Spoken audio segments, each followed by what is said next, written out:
है सैनी।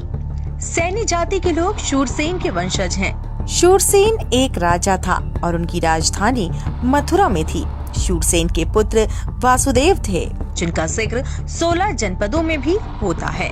आपको बताते चलें कि 16 जनपदों में एक शूरसेन जनपद था, जो आज भी इतिहास के छात्रों को पढ़ाया जाता है। जैसे जापान में रहने वालों को जापानी कहते हैं, हिंदुस्तान में रहने वालों को हिंदुस्तानी कहते हैं, ऐसे ही शूरसेन के वंशजों को शूरसैनी कहा जाता है, जो कालांतर में शूर हटने के बाद खुद को सैनी कहलवाते हैं। B.R. चोपड़ा के धारावाहिक महाभारत में भी शूरसैनी का जिक्र होता है, जिसमें कंस अपनी बहन देवकी के रिश्ते के लिए अपने दूतों को कहता है कि जाओ शूरसैनी वासुदेव के साथ मेरी बहन का रिश्ता पक्का करके आओ। देखें महाभारत एपिसोड का ये वीडियो। मेरे परम मित्र शूरसैनी राजकुमार वसुदेव के साथ मेरी बहन देवकी के लग्न का सुमुहूर्त निकालिए राजजोशी। जो आ गया युवराज। शूरसेन साम्राज्य इतना विशाल व समृद्ध था कि शूरसेन के राज्य में बोले जाने वाली भाषा आज उत्तर भारत की लगभग सभी भाषाओं की जननी है। पोरस शूरसेनी ने सिकंदर के साथ लड़ाई लड़ी, जिसका जिक्र मेगास्थनीज की किताब इंडिका में भी किया गया है।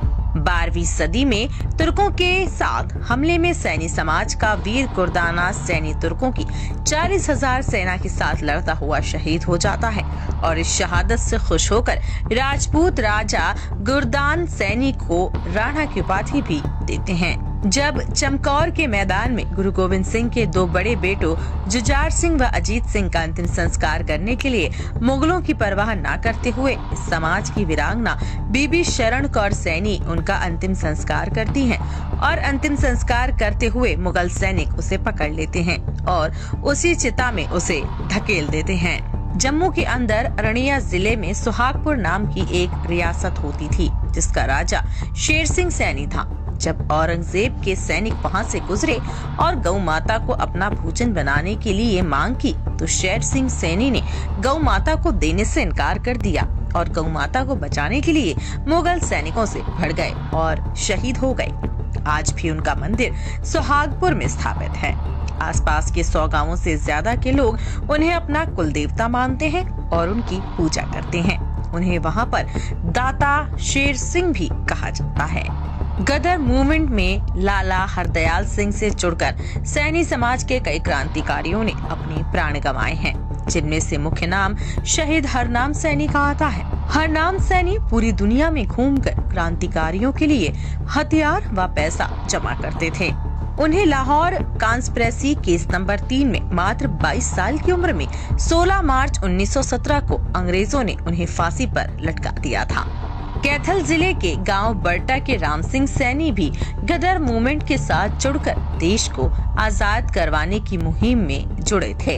बल्लभगढ़ रियासत के राजा जाट नाहर सिंह के सेनापति गुलाब सिंह 1857 में अंग्रेजों से लड़ते हैं और अंग्रेजों को कई दिनों तक दिल्ली से दूर रखते हैं। अंग्रेज उन्हें समझौते के बहाने बुलाकर गिरफ्तार कर लेते हैं और गुलाब सिंह सैनी को चांदनी चौक पर फांसी पर लटका दिया जाता है। आजादी के संग्राम में इस समाज के 300 से ज्यादा वीरों ने अपनी शहादत दी।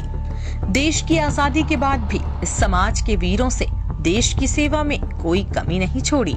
भारत चाइना युद्ध में शहीद होकर भारत का सर्वोच्च बहादुरी का मेडल लेने वाले सूबेदार जोगेंद्र सिंह सैनी, इन पर कई फिल्में भी बनी हैं, या फिर कमांडर कृष्णकांत सैनी, जिन्होंने भारतीय वायु सेना के चिता हेलीकॉप्टर को 22,000 फुट से अधिक उड़ाकर अपने साथियों की जान बचाकर लाना हो, और ये रिकॉर्ड आज भी कोई नहीं तोड़ पाया है।